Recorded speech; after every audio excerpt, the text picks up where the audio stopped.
자, 네 번째 과목이죠. 건설 시공학.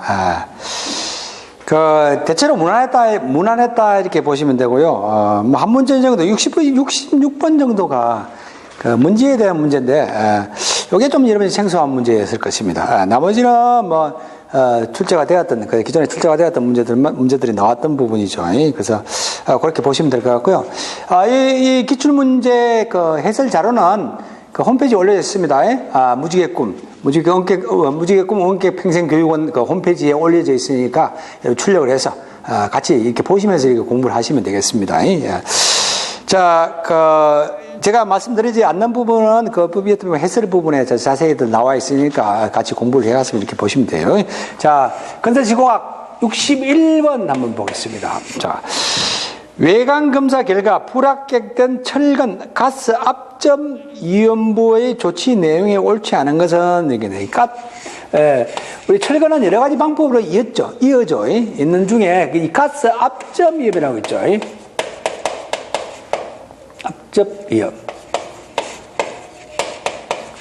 이 가스 압점 이염이라는 것은 철근 단면을 산소 아세틸렌 용단기의 가스로 사용해서 가열시켜서 기계적 압력을 가하여 용접한 그런 맞댄 이염을 우리가 가스 압점 이염이라고 그러죠.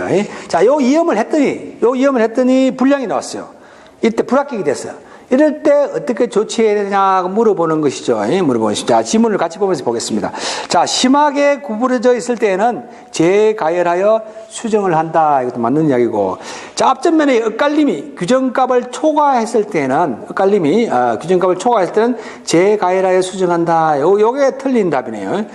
앞전면의 엇갈림이 규정값을 초과할 때는 앞전면을 잘라내서 재압점을 해야 됩니다. 재압점한다는 이야기고. 자, 3번 행태가 심하게 불량하거나 또는 앞전부에 유해하다고 인정되는 결합이 생긴 경우에는 이것도 잘라냅니다. 잘라내서 재압점하죠.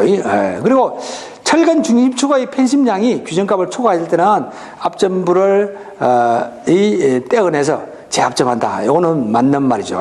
그리고 뭐 또 더 보시면 앞전부의 지름 또는 길이가 규정값 미만일 때는 재가열하여 수정한다. 수정해야 됩니다. 이런 것들. 이런 조치 내용들을 여러분 좀 기억해 두시라는 이야기죠. 그래서 기억해 두시고. 62번. 61번 답은 2번이 되겠죠. 자, 이제 입찰 관계는 62번. 건축주가 시공회사의 신용, 자산, 공사 경력 그리고 보유 기술 등을 고려하여 그 공사에 가장 적격한 단일 업체에게 입찰시키는 방법. 이게 특명 입찰이죠. 수의계약. 우리 입찰 방식에는 여러 가지 방식이 있겠지만 시험에 잘 나오는 방식들을 한번 보겠습니다. 우리가 특명 입찰이 있죠.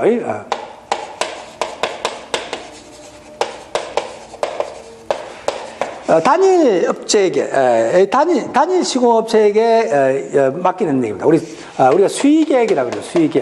수의계약을, 특명 입찰을 그러죠. 두 번째, 이제 공개 경쟁 입찰이 있죠. 공개 경쟁 입찰.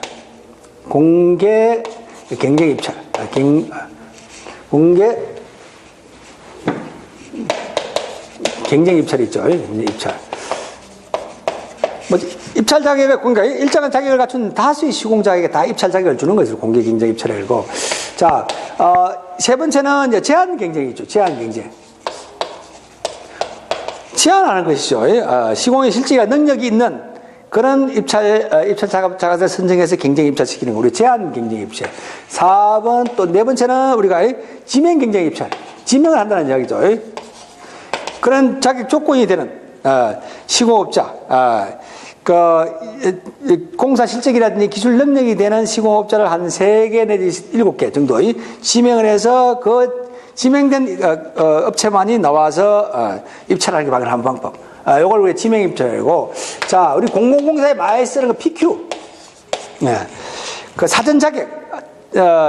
입찰 자격을 사전 심사 제도죠. PQ 제도. 보통 공공공사에서 굉장히 많이 쓰는, 대부분이 쓰고 있는 방법이죠. 입찰 참가를 하기 전에 창을 하기 전에 사전에 자격 심사하는 그런 제도입니다. 필요하시죠.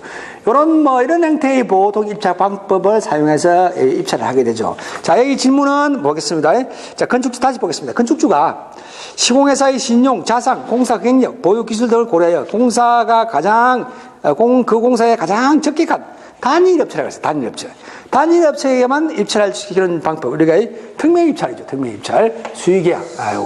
다 1번은 일반 경쟁 입찰, 2번 특명 입찰, 3번은 지명 경쟁 입찰, 4번은 대안 입찰. 답은 2번이 되겠네. 자, 63번. 자, 프리팩트 말뚝공사 중에 CIP, 캐스팅 페이스 파일이죠. CIP 말뚝의 강성을 확보하기 위한 방법이 아닌 것은 CIP.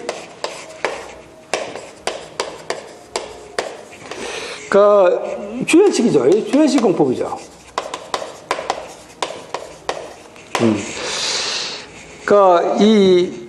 이 주연식 공법의 말뚝을 강성을 확보하기 위해서 방법이 아닌 것은 이렇게 되어 있는데, 자, 지문을 같이 보면서 보겠습니다. 자, 구멍에 삽입하는 철근의 조립은 온행 절근 조립으로 당초 설계 치수보다 작게 하여 콘크리트 타설을 쉽게 해야 한다. 이렇게 되어 있는데, 이 CIP 말뚝의 강성을 확보하기 위한 방법에서 우리가 강성이 확보하기 위해서는 철근은 설계도에 따라서 정확하게 가공 배건을 해야 됩니다. 그리고 주근과 띠근을 철선으로 개축하여 조립하게 됩니다. 그러니까 설계대로 해야 된다는 이야기죠. 설계 치수도 작게 하면 안 된다는 이야기입니다. 그래서 답은 1번이 되겠네요. 그리고 온행철근 조립을 온행철근을 쓰고 이행철근을 또 사용하게 되죠. 자, 2번 공백 붕괴를 위한 케이싱을 설치하고 구멍을 뚫어야 하며 콘크리트 타설에는 양생되기 전에 임발한다 하는 거예요. 이것도 오늘 맞는 말이고요. 자, 3번 고문 깊이는 풍암 이하까지 뚫어 말뚝 선단이 충분히 지지력이 나오도록 이렇게 시공한다 하는 거예요. 다음 4번 콘크리트 타설 시 제로 분리가 발생하지 않도록 한다는 거예요. 답은 1번이 되겠습니다. 이것도 좀 기억해 두시고요. 자, 64번. 자, 다음은 포준 시방세에 따른 철근의 이염에 관한 내용이다. 빈칸에 공통으로 들어갈 내용으로 옳은 것은 이렇게 되어 있네. 이 갈로를, 자, 보기를 보겠습니다. 갈로를 초과하는 철근의 겹친 이염은 할 수 없다. 다만 서로 다른 크기의 철근을 압축부에서 겹침 이염하는 경우에는 갈로 위의 철근과 갈로를 초과하는 철근의 겹침 이염을 할 수 있다 해서 요에 갈로에 들어가는 문제는 어디냐, 뭐냐고 물어보는 것이죠. 자, 우리가 철근을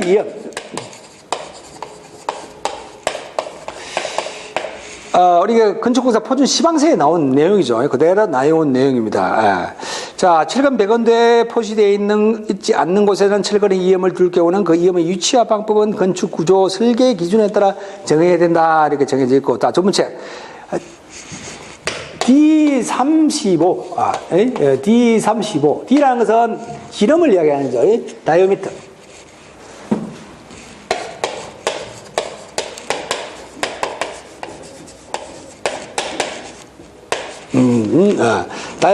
다이아미터를 말하는 것이죠. 지름 35. D35를 초과하는 철근은 겹침 이염을 할 수 없다. 다만 서로 다른 크기의 철근을 압축부에서 겹침 이염하는 경우에는 D35 이하의 철근과 D35의 초과하는 철근은 겹침 이염을 할 수 있다. 이렇게 되어 있네. 그래서 답은 D35죠. 1번에 25, D29, 3번 32, 답은 35, 답은 35가 되겠습니다.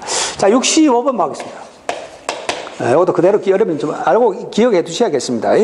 자, 말뚝박기 기계 중 디젤 해머에 관한 설명을 옳지 않은 것은, 그러니까 디젤 해머. 이것도 처음 나온 문제는 아니죠. 한 2번 정도에 나왔던 문제입니다. 2-3번 나왔던 문제니까 이거 꼭 기억해 두시라고. 그리고 말뚝을 디젤 해머라는 것은 말뚝을 박는 기계입니다. 말뚝을 박는 기계. 자, 이 디젤 해머의 특징을 한번 보시면은 말뚝 속도가 굉장히 빠릅니다. 말뚝 속도가 빠르고, 그리고 소음이 커요. 타격음이 소음이 큽니다. 소음이나 진동이 굉장히 크죠. 그리고 타격 에너지가 크고, 그리고 운전은 용이합니다. 또 타격 정밀도가 높죠. 램의 낙하도 비조정이 좀 곤란하고, 그리고 타격 시 압축, 폭발, 타격력을 이용하는 그런 공법이 되겠습니다. 이 특징들을 좀 기억해 두시고 문제를 한번 보겠습니다. 옳지 않은 것입니다. 타격 정밀도가 높다 그랬죠. 타격 시 압축 폭발 타격력을 이용하는 공법이다 그랬고, 타격 시 소음이 작아 도심지 공세에 정하다. 바로 때리는 건데 타격이 소음이 손과 진동이 굉장히 크다 그랬습니다. 요게 틀리겠네. 4번 네모에 약한 높이 조정이 곤란하다. 이것도 맞는 이야기고요. 자, 66번. 자, 비산먼지 발생 사업 신고 적용 대상 규모 기준으로 옳은 것은 이렇게 되어 있네. 이건 환경 문제죠. 이 내용은 대기환경보전법 시행규칙에 나오는 이야기입니다. 근데 여러분 이제 이 자격증을 따서 건설하는 기사 시험을 봐서 이런 자격증 따서 현장에 안전관리 업무를 안전관리자 이 업무를 시행하게 되면요, 이것도 여러분 챙기셔야 되죠. 이 부분도 챙기셔야 되는 꼭 알아야 된다는 내용이죠. 그래서 아마 문제가 출제된 것 같습니다. 그래서 난이도도 조정하고, 그래서 문제가 출제된 것 같으니까 이것도 이 시험 나온 이번 기회에 이것도 좀 기억해 주시면 좋겠죠. 자, 비산먼지 발생 사업 신고 적용 대상.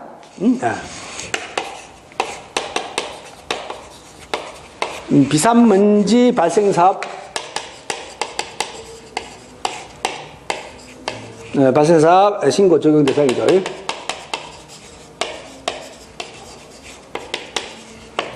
그럼 대기환경 보전법 시행규칙에 나오는 내용인데 어디에 신고하냐면 지방자치단체에 쓰죠. 지자체에 신고를 하게끔 되어 있죠.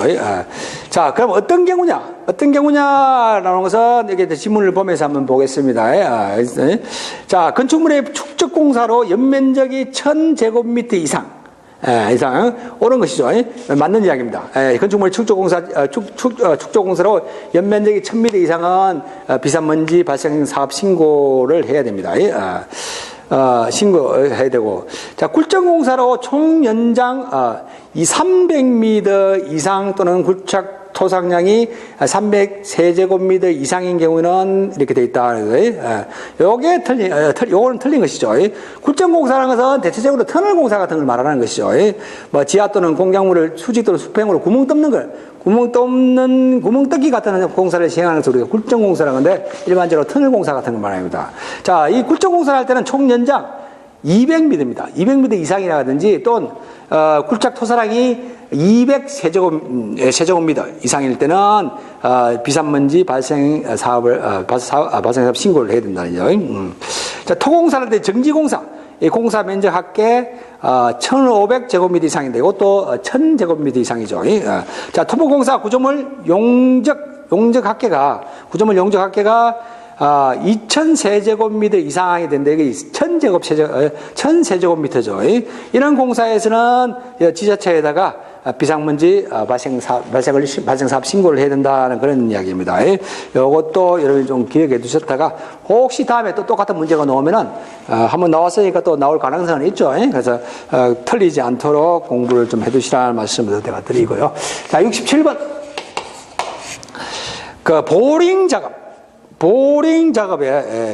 보링 방법 중 연속적으로 시로를 채취할 수 있어 지층의 변화를 비교적 정확히 알 수 있는 것은, 이 집안 조사를 하는데 그 시로를 채취할 때 하는 방법이 있죠. 우리 사운딩 방법이 있을 것이고 보링 방법이 있습니다. 자, 보링이라는 것은 그 집안에 구멍을 뚫어서 조사하는 방법. 이걸 보링이라고 그러죠. 보링.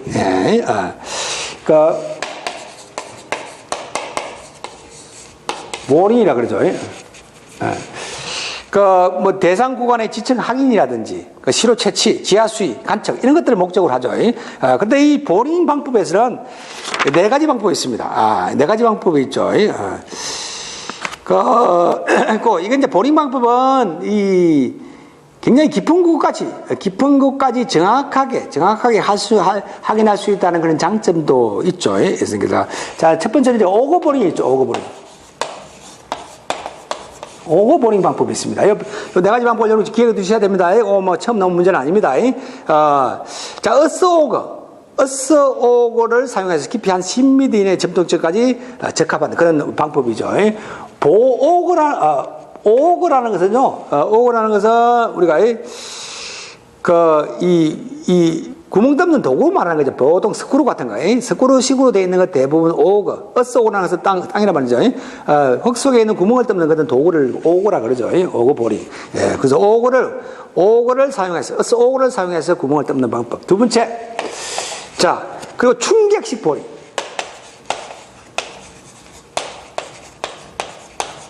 충격식이죠. 충격식은 자, 이 갱질층을 깊이 천공이 가능합니다. 안반에도 가능하고. 예. 이 로드 선단에 이 비트라는,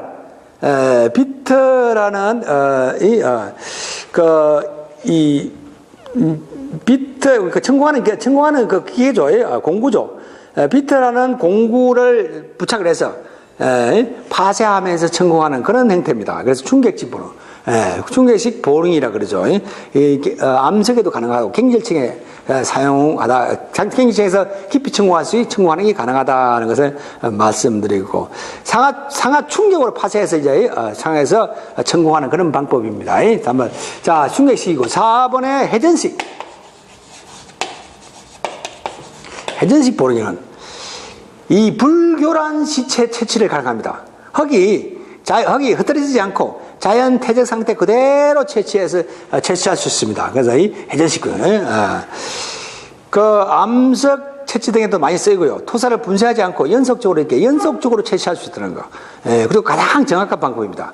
비교적 자연 상태에서 채취한다는 거. 똑같은 이야기죠. 그래서 회전식 보링 방법. 다음은 수세식. 자, 수세식 보링이라는 것은 연질층에 주로 사용하는 거죠. 물을 뿜어가지고 파진 흙으로 이렇게 토지를 판별하는 그런 방법이죠. 그래서 이 보링 네 가지 방법을 이용해서 지반 조사를 한다는 거예요. 꼭 기억해 두시고 문제를 보겠습니다. 자, 보링 방법 중 연속적으로 시료를 채취할 수 있어 지층의 변화를 비교적 정확히 알 수 있는 것은 우리가 아까 회전식이라고 했어요. 회전식. 답은 회전식이 되겠네요. 1번에 수세식 보링, 2번은 충격식 보링, 3번에 회전식 보링, 3번 압입식 보링에서 답은 3번 회전식 보링이 되겠습니다. 자, 68번을 보겠습니다. 자, 68번은 우리 상하 기복행이고 heb소 공간에서 작업이 용이하고 장애물이 있을 때 효과적인 장비로서 초고층 건축 공사에 많이 사용하는 장비는 요거 러핑 크레인이죠. 러핑 크레인입니다. 그 상으로 움직이면서 물건을 이동하기 때문에 이 고공권에 어떤 침해하거나 이렇게 하지는 않는다는 이야기죠. 굉장히 고공권 침해에 굉장히 자유롭습니다. 타워 크레인 같은 T자니까 이렇게 T자죠. T자니까 이 고공권을 침해할 수가 있죠. 외부로 나갈 수가 있습니다. 근데 이거는 워핑 Y자로 되어 있죠. Y자로 되어 있으니까 이게 상하로 이렇게 움직일 수가 있고 올릴 수 있으니까 상하 기복행이죠. 상하 기복행이고 heb성 공간에서 작업이 용이하고 장애물이 있을 때 효과적인 장비로서 초고층 건물 공사에 많이 사용한다는 거죠. 1번 호이스트카 이거 아니죠. 2번 타워 크레인도 아니고 이건 T자행이죠. 수평행이죠. 3번 러핑 크레인 이 Y자행. 그 대리 답은 3번이 되겠습니다. 자, 그리고 이제 69번을 한번 볼까요? 69번은 석재 건식 방법이죠. 자, 석재 붙임을 위한 앵커 긴결 공부 방법. 일반적으로 사용하지 않는 것은 이렇게. 자, 69번이죠. 이것도 처음 나온 문제는 아니죠. 석재 붙임. 앵커 긴결 공법.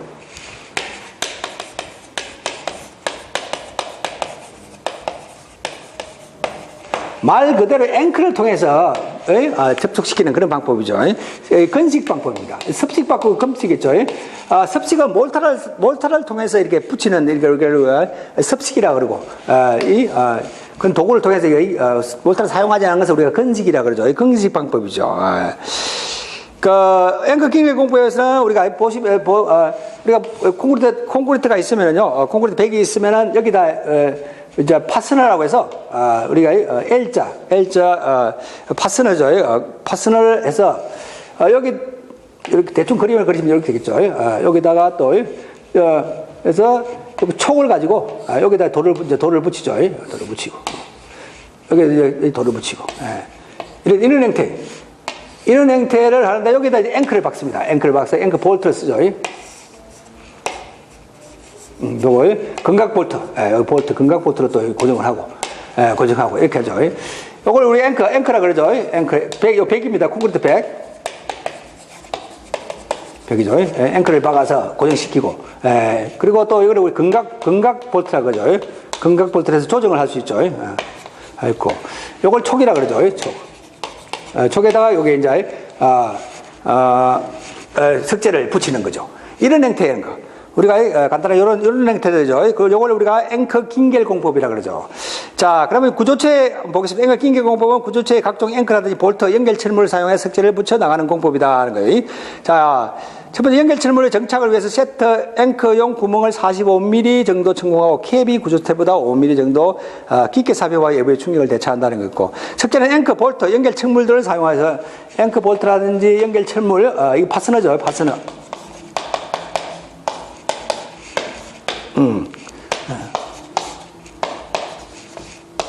파스너라 그러죠. 파스너.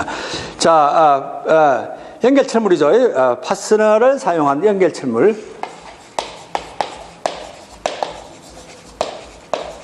연결철물. 연결철물은 석재의 상하, 양단에 설치하여 하부의 것은 지지정으로, 상부의 것은 고정철물로 사용한다. 판석재와 철재가 직접 접촉을 보면은 적절한 완충제를 사용하고 줄눈에는 실링제를 사용하여 마무리한다 이런 거예요. 이게 이제 앵커 긴결 공법인데, 여기서 이제 문제를 한번 보시면은 석재 붙임을 위한 앵커 긴결 공법에서 이제 일반적으로 사용하지 않는 재료는 이렇게 있네. 안전 재료. 자, 앵커를 사용했죠. 그리고 볼트도 사용했고, 연결 철물 파스너 사용했고, 4번 몰타르는 습식에서 몰타르를 부착시켜야 되죠. 습식에서 사용하는 방법입니다. 그래서 답은 4번이 되겠다는 것을 말씀을 드리고, 자, 70번. 자, 경량 행강공사에서 사용하는 부재 중 지붕에서 지붕 내력을 받는 갱사진 구재 부재로서 트러스와 달리 하연자가 없는 거. 자,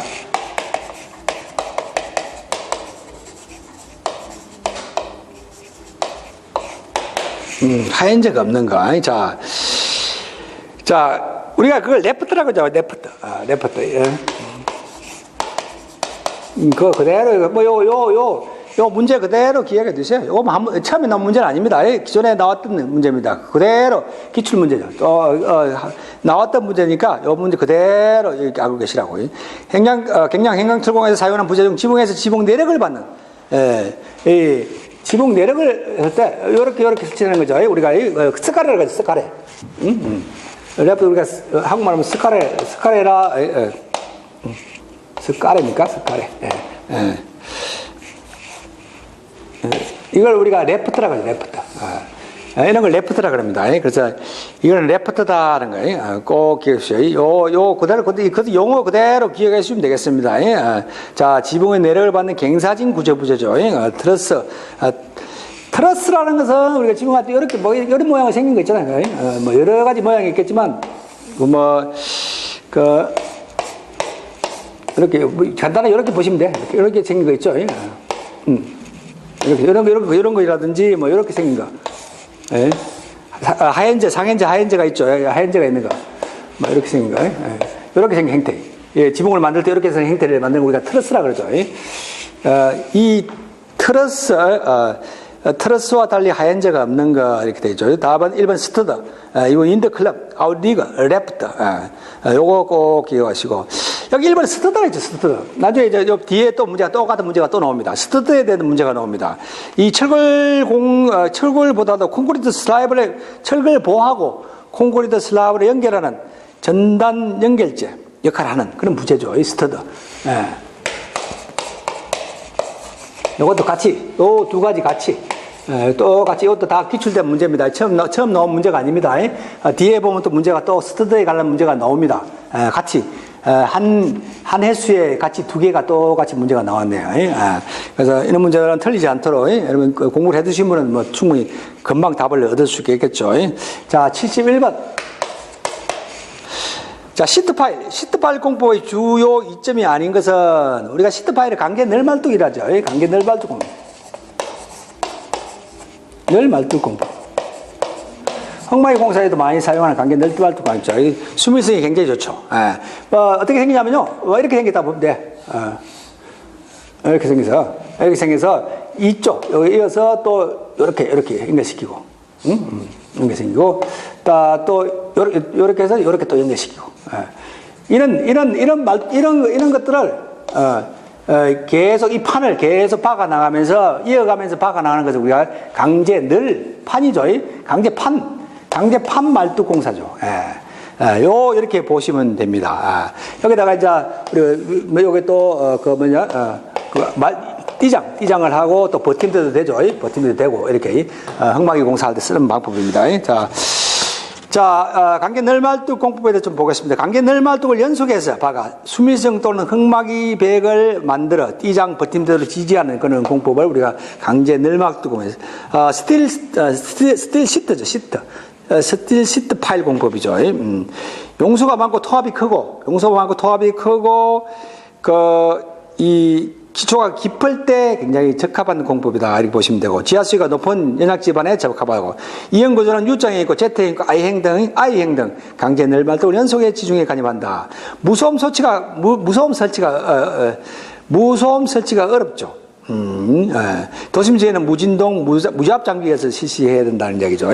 자, 타입C에는 집안의 최적 변형이 작아 항타가 쉽습니다. 이형 문화는 볼트라든지 용접 접합에서 말뚝의 길이를 자유롭게 늘릴 수가 있습니다. 매대식 재사용이 가능하고, 적당한 보호 처리를 하면 물 위나 아래에서 수명이 굉장히 길다 하는 그런 특징들이 있다. 이 특징을 보시고 지문을 보겠습니다. 자, 1번. 타입C 집안의 최적 변형이 커서 항타가 어렵다. 이게 아니죠. 최적 변형이 작아서 항타가 굉장히 쉽습니다. 그 용접 접합에 의해 파일의 길이 연장이 가능하다 그랬고, 매트식 재사용이 가능하다 그랬고, 4번 적당한 보호 처리를 하면 물이나 아래에서 수명이 길다는 특징들이 있다는 것을 말고, 답은 1번이 되겠네요. 자, 72번 한번 볼까요?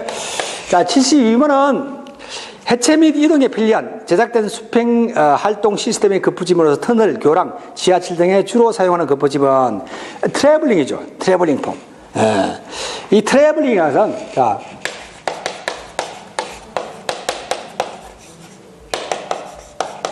이 트래블링이라는 것은 이 영어로 이름 보시면 금방 알 수 있을 거예요.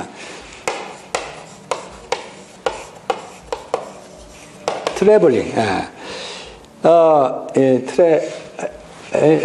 트래블이라는 것은 여행하다, 그런 뜻이죠. 그런 뜻입니다. 그래서 트래블링 폼. 옮길 수 있다는 거죠. 이동한다는 이야기죠. 이동한다는 얘기죠. 주로 셀이나 아치 같은 건축 분야에서 적용하는 그런 급부집이죠. 그래서 터널, 교랑, 지하철, 이렇게 주로 진행합니다. 해체 및 이동이 굉장히 편리하고, 그래서 이동식 급부집이다. 수평 이동 급부집이다. 이렇게 보시면 돼요. 그래서 트래블링 폼이다. 그죠? 자, 이 답은 트래블링 폼이죠. 1번은 유로 폼 아니죠. 2번 트래블링 폼. 3번 어플 폼. 4번 갱폼. 요 폼에 대해서, 시스템 폼에 대해서 꼭 한 문제씩은 출제가 되고 있으니까 그 교재를 통해서 이렇게 공부를 해두시고요. 자, 73번 한번 보겠습니다. 자, 수평 이동이 가능하며 건물의 층수가 적은 긴 평면에 사용되며 회전 범위가 270도인 특징을 갖고 있는 철골 세우기 장비.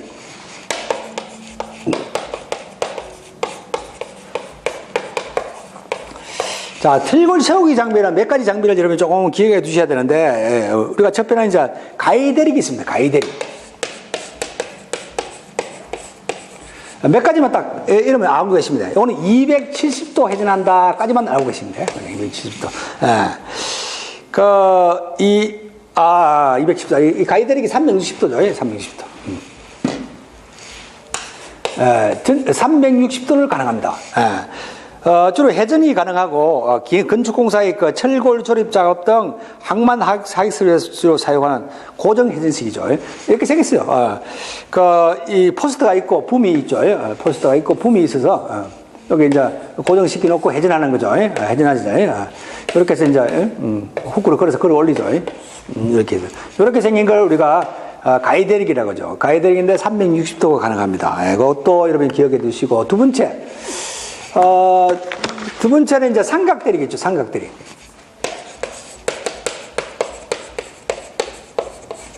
요게 270도입니다. 270도 가능하죠. 삼각대릭이라. 그런데 요걸 우리가 스티브 렉을 하죠.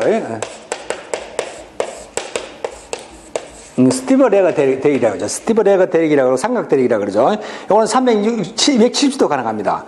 회전 범위가 270도이며 이 가해 대력의 사용이 불가능한 좁은 장소에서 사용이 적합합니다. 수평 이동이 용이하고 건물의 층수가 적을 때 또는 당김줄을 마음대로 맬 수 있을 때 가장 유리한 기계 설비죠. 우리가 마스터를 세우고 그리고 이 붐을 만들죠. 마스터를 세우고 이 붐 만들고 그리고 또 레그라고 다리를 하나 둡니다. 이렇게. 요 베이스를 두고 요거 보면서 이렇게 해서 요거 이제 후크를 걸어서 이렇게 걸어 올리는 이런 형태, 이런 모양의 걸. 이런 모양의 것을 우리가 삼각대기라 그러죠. 270도 가능하고 좁은 장소에서 사용하는 적합한 가장 유리한 설비다라는 것을 말씀드리고, 다음 이제 짐폴이라고 했죠. 요거는 시험에 잘 오지는 않는데, 포스트를 세워서 윈치 같은 걸 달아서 사람을 손으로 이렇게 끌어당기는 것을 우리가 짐폴이라고 그러고, 마지막으로 타워 크레인 같은 거, 타워 크레인이나 트레인 크레인, 일반 크레인을 통해서 또 철골을 세우기도 하죠. 그래서 가이드릭, 삼각대릭, 짐폴, 요 정도 좀 여러분 기억해 두시라는 말씀을 제가 드릴게요. 자, 그럼 답을 한번 다시 해보겠습니다. 73번. 수직 이동이 가능하며 건물의 층수가 적은 긴 평면에서 사용되고 회전 범위가 270도인 특징을 갖고 있는 철골 세우기 장비는 1번 가이드릭, 2번 스티브레가 드릭, 3번 트럭 크레인, 4번 프레이터 스트레이닝 롤인데 답은 2번이 되겠습니다. 자, 74번. 자, 콘크리트 구조물의 품질 관리에서 활용하는 비파괴 검사 방법 중 가장 거리가 먼 것은 이렇게 되어 있네. 자, 우리가 콘크리트 구조물의 철거의 검사와 비파괴 검사 방법은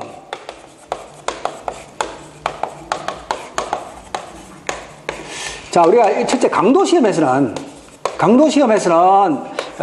스미트 해머 법이 있죠. 스미트 해머 법. 자, 콘크리트에 타격을 줍니다. 표면에 타격을 줘서 그 튕기 나오는 반발 계수를 통해서 강도를 측정하는 거. 스미트 해머 법이 있고, 초음파 법이 있고, 인발법, 코어 채취법. 코어 채취라는 것은 해정시 시추기에서 채취하는 것을 시로를 우리 코어라 그러죠. 코어 채취해서 강도를 측정하는 방법. 강도를 측정하는 방법이 있고, 두 번째는 밀도라든지 철근 위치, 피부 두께 이런 것들은 방사선 투과법을 통해서 하는 것이고, 계람이라든지 균열 이런 것들은 탄성파법 이런 것들을 활용해서 이 철골 콘크리트 구조물을 비파괴 검사를 하죠. 그래서 그 외에 아닌 것은 이렇게 나왔으니까 1번은 스미트 해머법 이거 해당이 되죠. 방사선 투과법 이것도 해당이 되고, 3번 초음파법 이것도 해당이 되고요. 4번 자기 분말 탐색법 이거는 자기 분말로 통해서 하는 것이니까 자성이 있어야 되겠죠. 그래서 요거는 해당이 되지 않습니다. 4번이 되겠네. 자, 지금까지 이제 14문제를 풀어보셨는데, 이 공부를 좀 하신 분들은, 거의 풀 수 있지, 거의 대부분 풀 수 있는 그런 문제들이죠. 한두 문제 빼고는 거의 대부분 풀 수 있는 그런 문제였습니다. 자, 이 건설 시공학에서는 요 정도 수준에서 계속 시험이 나오고 있으니까 요 정도 여러분 공부를 해 두셔야 됩니다. 그래서 되고, 자, 다음 나머지 문제 이렇게 쭉 한번 보겠습니다. 자, 75번이네.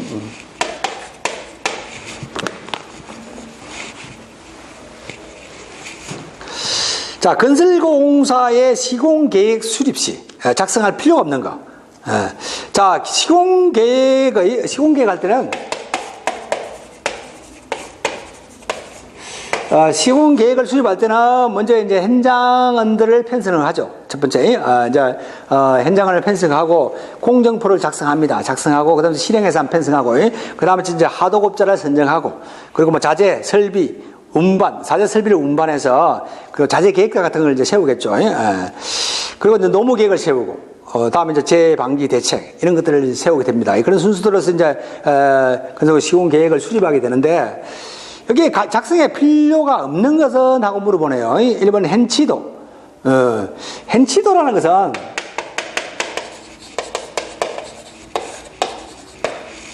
자, 실물과 똑같은 크기의 치수의 도면을 우리가 hen치도라고 합니다. hen치도. 실물과.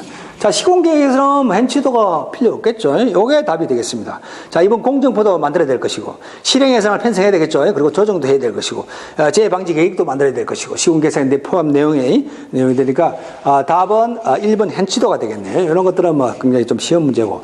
자, 76번도 수차에 나왔던 문제니까, 이것도 허의 함수율.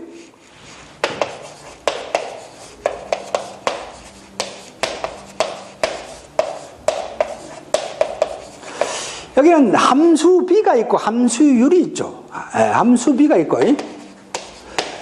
함수 B는, 자, 물대 흙의 B를 우리가 함수 B라 그러죠.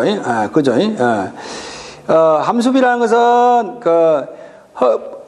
토립자, 근조 중량이 토립자, 이 흙의 근조, 그러니까 흙 전체, 흙 입자,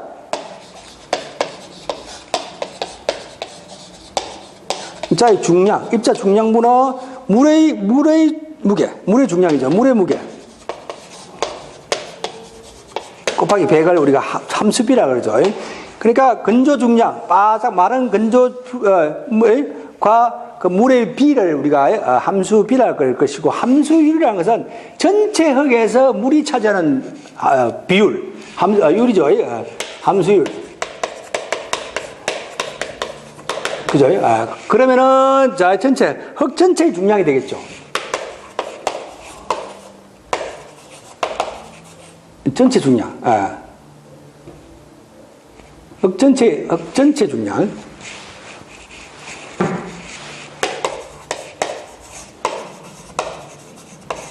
흙 전체 중량입니다. 흙 전체 중량이라서 우리가 토립자하고, 흙입자하고 토립자하고 물의 중량을 포함한 것입니다. 아까 함수비에서는 흙입자, 토립자만 해당되는 토립자의 중량만 이야기하는 것인데, 함수비에서는 흙 전체의 중량, 토립자하고 물의 중량을 포함된 분을 말하는 것이다. 분은 이 물의 중량을 이야기하는 것이죠. 곱하기 100이 함수율입니다. 함수율.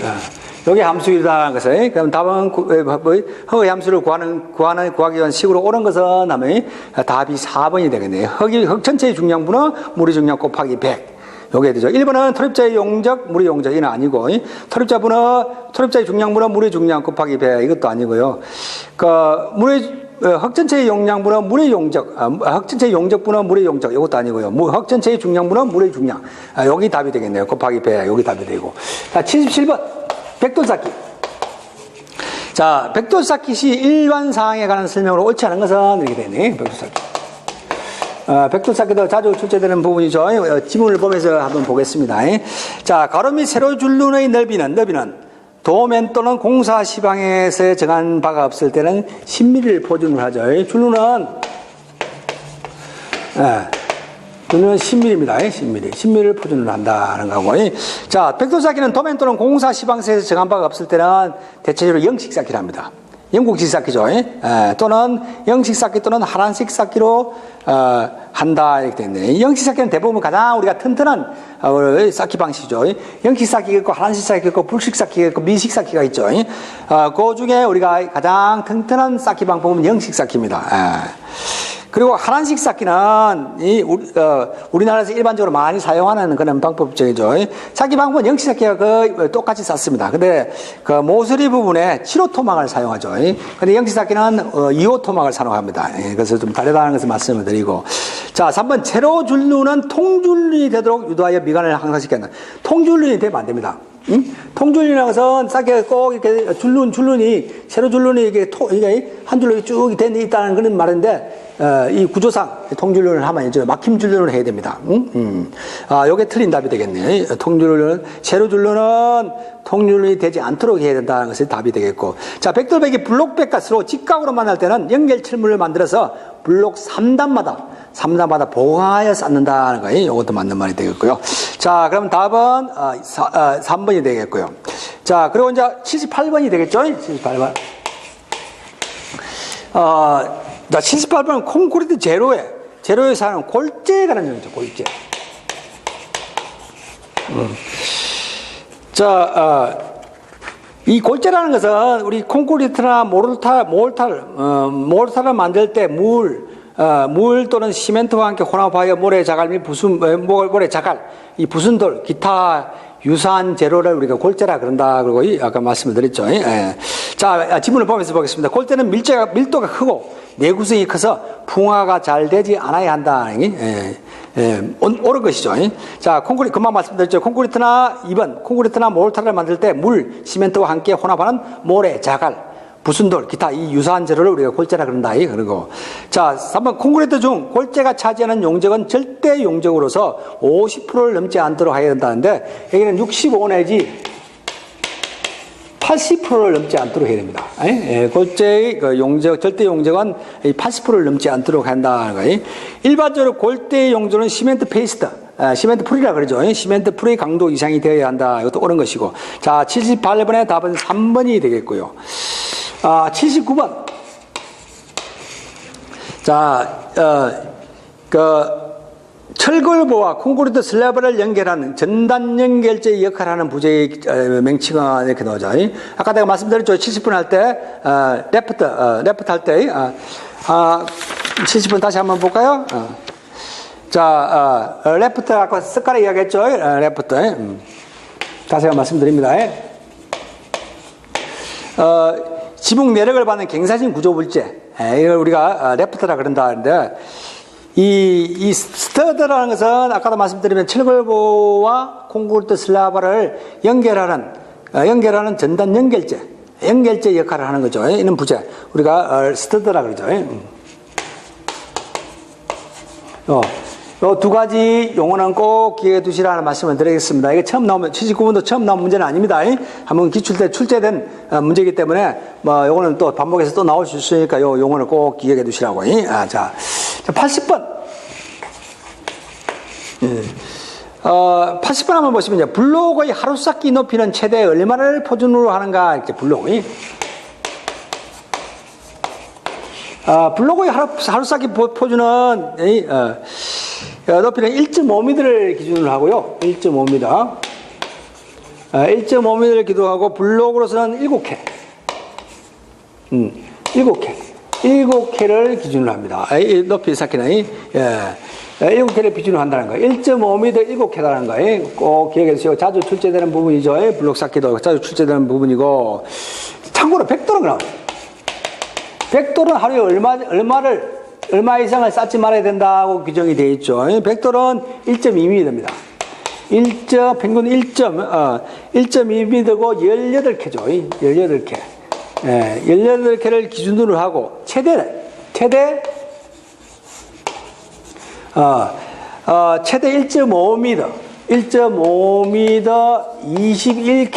21K를 넘지 않아야 됩니다. 이내에 되죠, 이내. 요거까지 같이 좀 기억해 주시라고. 블록은 1.5m라고 했습니다. 7K. 7장이죠. 7장 이상 쌓지 않아야 되고. 그리고 벽돌은 1.2m, 18K. 18K죠. 기준을 하고, 최대는 1.5m. 22K까지. 22K는 21K가 아니고 22K입니다. 22K까지 이내까지 쌓는다까지도 이러면 좀 같이 공부를 해주시면 되겠습니다. 나머지 블록 쌓기에 관한 설명이나 아까 또 79분의 골재에 관한 설명들은 이 교재라든지 이 자료를 이 기출문제 자료를 보시면 해설 부분에 다 나와 있죠. 그 자료 부분, 그 해설 부분에 나온 내용들은 다 시험에 한번 출제된 내용입니다. 지문으로 다 나왔던 부분이니까 빠뜨리지 않고 다시 공부를 다 해두시면 되겠습니다. 자, 이렇게 해서 우리 건설 시공학에서 20문제를 풀어봤습니다. 대체적으로 시험이 나오면 요 정도 수준에서 계속 이어서 나온다고 이렇게 보시면 됩니다. 그래서 요 정도 난이도를 가지고 시험이 나온다 이렇게 보시면 되고요. 꼭 한두 문제들은 또 난이도를 조정해 그런지 생소한 문제가 한두 번씩 또 나오기도 하고 그러더라고요. 그래서 이 정도 수준에서 공부를 해 두시면요. 충분히 점수를 얻을 수 있는 그런 과목이 또 되겠죠. 자, 조금 쉬었다가 다음 재료학 부분 한번 보겠습니다. 자, 잠시 쉬겠습니다. 예.